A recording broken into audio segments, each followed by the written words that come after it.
Hi, welcome back. It's Deacon Rollie here again. So we're going to begin the first chapter. I want to give you a few little thoughts about it. In this first unit, you're going to be looking at some questions about the nature of the human person. Pretty important questions, really. You'll read about the origins of philosophy, and you'll hear from people like Aristotle, one of the great Greek philosophers. You'll hear from men like Immanuel Kant and Emmanuel Levinas.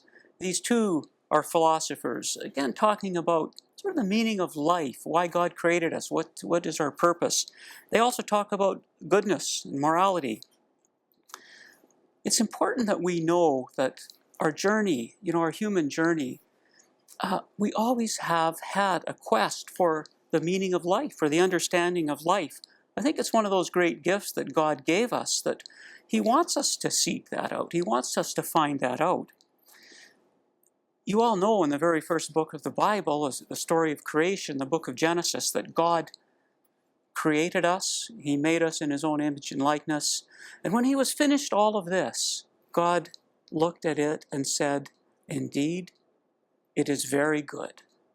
So we know that we were created by God in goodness.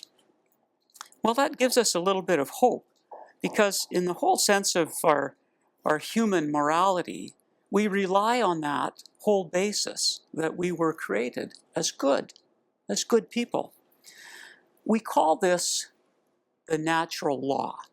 So the natural law says that God created us. He gave us the ability to discern right from wrong. When we do good, we know that we've done good. When we do something wrong, we know inherently that it is wrong. I'd like to read for you a little excerpt from the Catechism of the Catholic Church on natural law. It just explains maybe a little better what it means.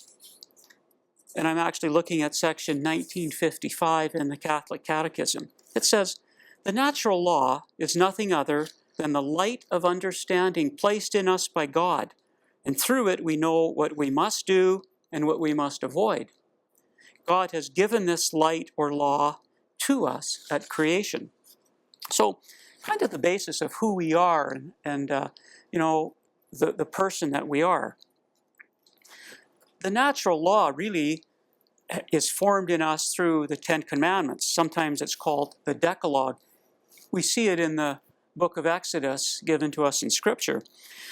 Although it was given to Moses on Mount Sinai, it's a premise here that it has lasted throughout the generations, that we use it today as a kind of a model for right living.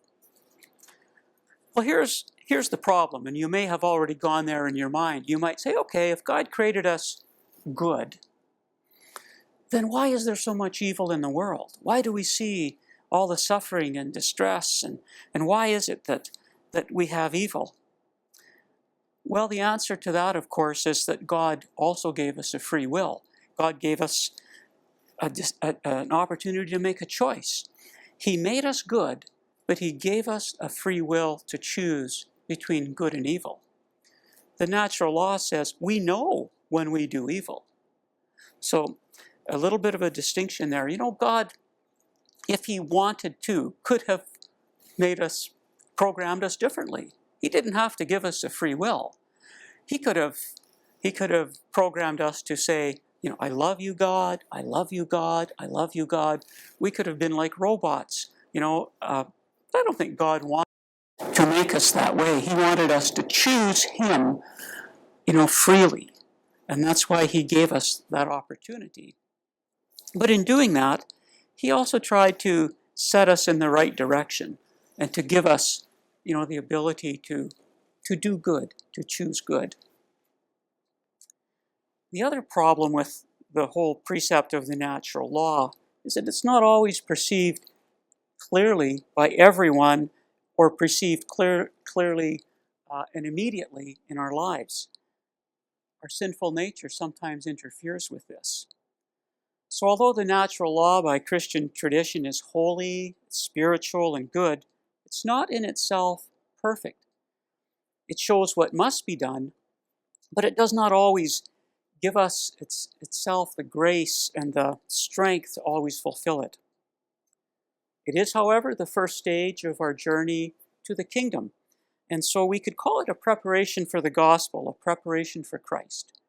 We're going to come back to this a little bit later in the course and talk about how that natural law leads us eventually to Christ. Enjoy chapter 1.